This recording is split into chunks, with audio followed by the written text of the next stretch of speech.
నమస్తే. శ్రీ గురుభ్యో నమః. శ్రీమాత్రే నమః. ప్రేక్షకులందరికీ శ్రీ క్రోధినామ సంవత్సర శుభాకాంక్షలు.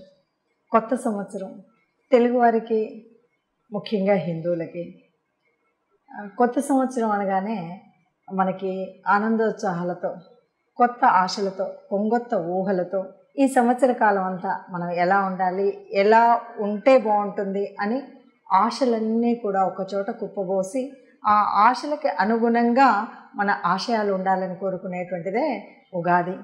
ఉగాది అనగానే మనకి ముఖ్యంగా గుర్తొచ్చేటిది పంచాంగ శ్రవణం.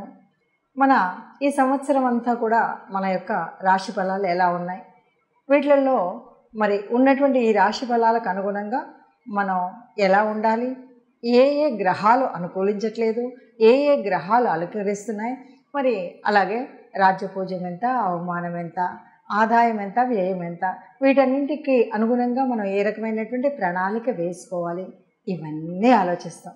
అసలు పంచాంగానికి పూజ చేయకుండా ఏ తెలుగిల్లు కూడా ఉండదు.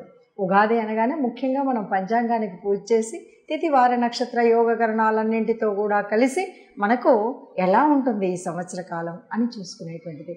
అందులో భాగంగా మనం ప్రతి మాసం చెప్పుకునేటువంటి మాస ఫలితాలు కానీ, పక్ష ఫలితాలు కానీ, అలాగే ఈ సంవత్సర కాలం క్రోధి నామ సంవత్సరంలో ఒక్కొక్క రాశి వారికి ఎలా ఉంటుంది అంటే ఇది పూర్తిగా యాజ్ ఇట్ ఈజ్గా ఇలాగే ఉంటుందన్నది కాకపోయినా మనకి గ్రహాల యొక్క గమనాన్ని బట్టి ఇది ఎంతవరకు మనకి ఈ సంవత్సర కాలం ఎలా ఉంటుంది, రాబోయే ప్రమాదాలేంటి, వచ్చేటువంటి అదృష్టాలేంటి, వ్యాపారం కానీ, ఉద్యోగం కానీ, సంతానం కానీ, అన్ని విషయాల్లో మనకి ఎలా ఉంటుందో చెప్పేటువంటి విషయమే. దానికి ఒక్కొక్క రాశి యొక్క ఫలితాలు ఎలా ఉన్నాయి ఈ సంవత్సర కాలానికి చూద్దాం. ఇప్పుడు ఈ సంవత్సరం మనకు వచ్చేటువంటి సంవత్సరం పేరు క్రోధి. ఎందుకంటే ప్రభావ శుక్ల అంటూ చెప్పుకునేటువంటి ఈ సంవత్సరాలలో మనకి ఇప్పుడు వచ్చేటువంటిది క్రోధి నామ సంవత్సరం. ఎన్నో సంవత్సరం అంటే 38వ సంవత్సరం. ఈ 38వ సంవత్సరంలో మనకు ఎలా ఉంటుంది అంటే పేరుని బట్టే మనకు కొంత అర్థమవుతూ ఉంటుంది. ఎందుకంటే ఇవన్నీ కూడా ఈ సంవత్సరాలన్నీ కూడా బ్రహ్మ మానస పుత్ర నారద మహర్షి యొక్క మానస పుత్రికలు అంటుంటారు ఒక్కొక్క సంవత్సరాన్ని. మరి ఈ సంవత్సర నామాలని బట్టి కూడా మనం కొంత ఫలితాలని అంచనా వేస్తూ ఉంటాం. క్రోధి అంటే ప్రతి ఒక్కరికి కూడా ఓ రకంగా కోపం రావడం ఇలాంటివన్నీ ఉంటాయి. ఎందుకంటే ఇక్కడ ఉండేటువంటి నవనాయకుల యొక్క స్థితిగతులను బట్టి ఈ పరిస్థితి ఉంటుంది. మరి అలా ఉన్నప్పుడు ఏం చేయాలి, ఎట్లా చేయాలి అనేటువంటిది తెలుసుకుందాం. దానికి ఒక్కొక్క రాశి ఫలితాన్ని మనం చూద్దాం. ముందుగా మేషరాశి వారి ఫలితాలు చూద్దాం. ఈ సంవత్సరానికి గాను అంటే క్రోధినామ సంవత్సరానికి గాను మేషరాశి వారికి ఆదాయం ఎంత, వ్యయం ఎంత అంటే ఆదాయం 8, వ్యయం 14. బాగా ఆలోచించాలి. వచ్చేటువంటి దానికంటే ఖర్చు పెట్టేది ఎక్కువగా ఉంటుంది కాబట్టి. రాజ్యపూజ్యం 4, అవమానం 3. రాజ్యపూజ్యం ఎక్కువ ఉంది కాబట్టి పర్వాలేదు అని అనుకుంటూ మనం ముందుకు వెళ్ళాలి. ఈ రాశి వారికి ముఖ్యంగా చూస్తే కనుక మే 1 నుండి సంవత్సరాంతం వరకు కూడా ద్వితీయ స్థానంలో గురువు తామ్రమూర్తిగా ఉన్నాడు కాబట్టి మంచి జరుగుతుంది. అయినప్పటికీ కూడా శనిశ్చరుడు సంవత్సరం అంతా లాభస్థానమందు లోహమూర్తిగా ఉన్నాడు. రాహుకేతువులు సంవత్సరం అంతా వ్యయ షష్ఠ స్థానాధిపతులుగా ఉన్నారు. వీళ్ళు జితమూర్తిగా ఉన్నారు. గోచార రీత్యా ద్వితీయ స్థానంలో గురువుడు ఉండడం అనేటువంటిది శుభకారకుడు. ద్వితీయంలో ఉంటే కుటుంబ వృద్ధి జరుగుతుంది, స్త్రీలకు సౌభాగ్యం అందిస్తుంది, అలాగే పుణ్యకార్యాలకు ధనం మనం వెచ్చిస్తాము అనేటువంటి ఒక సూచిక. మనకి ఇంకా మన అంటే మానసికంగా అంతా కూడా ఆనందంగా, సౌభాగ్యంతో, సౌఖ్యంతో ఉండేటువంటి స్థితి మనకు ఉంటుంది. ఈ రాశి వారికి ఆశావాద దృక్పథం పెంచుకోవడం అనేటువంటిది చాలా కనిపించేటువంటిది. అంటే ఇది తప్పకుండా జరుగుతుంది, ఇది తప్పకుండా చేయగలుగుతాను, ఇక్కడ మంచి జరుగుతుందని వ్యక్తిగత విలువలను పునరుద్ధరించుకోవడం. ఎవరికి వాళ్ళు కూడా ముందున్నటువంటి దానికంటే కూడా నా ఆత్మగౌరవంతో పాటు వ్యక్తిగతంగా నేను ఉండేటువంటి దాన్ని ఉన్నతమైనటువంటి స్థితిలో ఉండాలి, మంచి ఆలోచనలు ఉండాలి, ఒక నైతిక విలువలు ఉండాలి అనేటువంటి భావంతోనే ఉంటారు. గతంలో ఏదైతే పోగొట్టుకున్నారో, నష్టపోయారో, ఆ నష్టపోయిన ధనాన్ని తిరిగి సంపార్జన చేయగలగడం అనేటువంటిది విశేషంగా కనిపించేటువంటిది. అట్లాగే సంతాన విషయంలో కూడా ముందంజ వేయడం, మొదలగు ఇలాంటి అంటే సంతానం విషయంలో కానీ, ధన విషయంలో కానీ, కుటుంబ విషయంలో కానీ చక్కటి శుభ పరిణామాలు అయితే సంభవిస్తాయని చెప్పొచ్చు. సంపద పెరుగుతుంది. ఉద్యోగస్తులకు శ్రమ అయినప్పటికీ కూడా వేతనం అనేది చాలా పెంపుగా ఉంటుంది, ఎక్కువగా ఉంటుంది.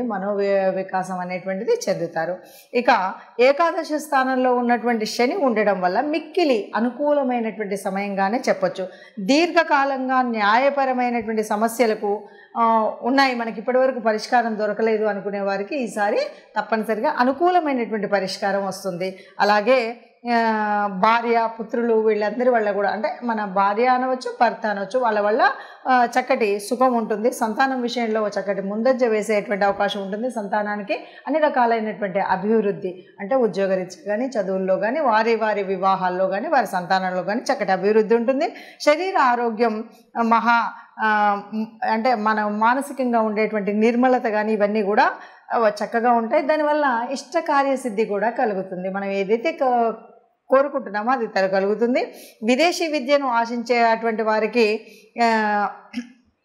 చాలా వరకు ఆలస్యమైనా కూడా సహనంగా ఉంటే కనుక ఇది ఉపయోగపడుతుంది. తగిన సమయం కోసం మనం వేచి చూడాల్సినటువంటి స్థితి వస్తుంది. అయితే ఉన్నత విద్య యోగం అయితే చాలా కనిపిస్తుంది. కాబట్టి తప్పనిసరిగా ఎవరైనా సరే పెద్ద పెద్ద చదువులు చదవాలనుకున్నటువంటి వారికి మంచి అవకాశంగా ఉండేటువంటి స్థితి.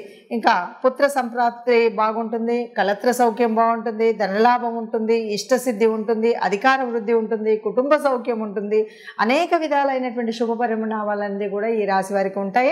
అలాగే ఏకాదశి స్థానంలో ఉన్న శని సంచారం వల్ల ప్రత్యేకించి రాజకీయ నాయకులకు సామాజిక వ్యవహారంలో చెప్పుకోదగినటువంటి విధంగా, అంటే పూర్వం ఎప్పుడూ లేనటువంటి విధంగా ప్రభావితం చేస్తుంది. కొత్త కొత్త రాజకీయ పార్టీలతో మునుపెన్నడూ లేని విధంగా ఉంటుంది. కాబట్టి కొత్తగా పొత్తులు కలవడం ఇలాంటివన్నీ అనేక రకాలైనటువంటి కనిపిస్తాయి. మొత్తానికి రాజకీయంలో ఉన్నటువంటి వారికి చక్కటి అభివృద్ధి అయితే కనిపించేటువంటి స్థితి కనిపిస్తుంది. ఇక ఉద్యోగస్తులకు ఉద్యోగ విషయాల్లో ముందంజ అయితే వేస్తారు. ఇంకా భాగస్వామ్య వ్యాపారాలు ఎవరు చేస్తారో, అంటే పార్ట్నర్షిప్ బిజినెస్ ఎవరైతే చేస్తారో వాళ్ళకి అనుకూలంగా ఉంటాయి, అనుకూలమవుతుంది. వ్యాపార విషయంలో కొత్త అవకాశాలు కూడా వస్తాయి. తరచూ దూర ప్రాంతాలు తిరిగి రావాల్సి వస్తుంది. అవకాశాలు అయితే వస్తాయి కానీ దూరంగా తిరిగి రావాల్సి వస్తుంది.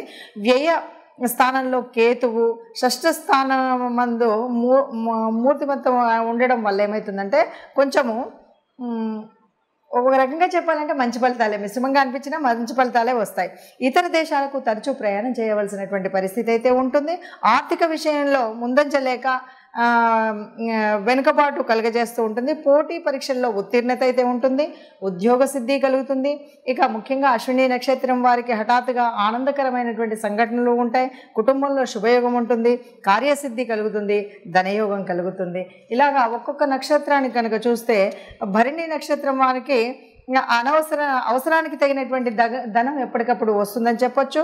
అట్లాగే విద్యార్థులకు అఖండ విద్యాయోగం వస్తుంది. కృతిగా 1వ పాదం వారికి ప్రభుత్వ అధికారుల నుండి అనుకూలత లభిస్తుంది అని చెప్పొచ్చు. విన్నారు కదా. మరి ఈ రాశికి మనకి ఇలా ఉంది అని చెప్పినప్పుడు ముఖ్యంగా ఇది ఒక్కొక్క మాసానికి ప్రత్యేకించి చెప్పట్లేదు, పూర్తిగా సంవత్సర కాలానికి. ఒక సంవత్సర కాలము అంటే మనం చక్కగా ప్రణాళిక వేసుకోవచ్చు.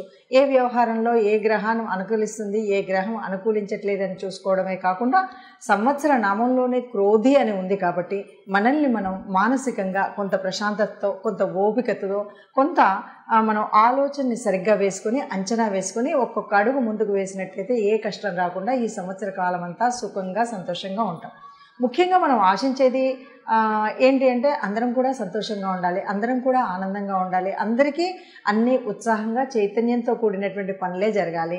అందుకే మనం కొత్త సంవత్సరం అనగానే నవనవలాడుతున్నటువంటి ఆ చైతన్యం అంతా కూడా ప్రకృతిలో అంతా కూడా పరవశించి కొత్త చైతన్యాన్ని, కొత్తదనాన్ని, కొంగొత్త ఊహలతోటి కనిపించేటువంటి ఒక ప్రకృతి తత్వాన్ని మనం ప్రేమిస్తాం, ప్రకృతి తత్వాన్ని పూజిస్తాం. ఆ ప్రకృతి తత్వాన్ని పూజించేటువంటి మనకు, ప్రకృతిలో పరమాత్మ ఉందని చెప్పేటువంటి మనకు గ్రహాల యొక్క అనుగ్రహం కలగడం కోసం చేసేటువంటి పూజా విధానం ఉంటుంది. అందుకే మనం పంచాంగాన్ని పూజించాము. అందులో ఉన్నటువంటి పరమాత్మ తత్వాన్ని తెలుసుకుని గ్రహాల అనుకూలత కోసం మనం ఏ ఏ గ్రహాలు అనుకూలించట్లేదో దానికి అనుకూలంగా మనం గ్రహశాంతి కానీ, ఆ గ్రహాలకు సంబంధించినటువంటి స్తోత్రాలు కానీ చదువుకుంటూ ఉంటే సుఖంగా ఉంటామని చెప్తూ సర్వే జనా సుఖినో భవంతు. నమస్తే.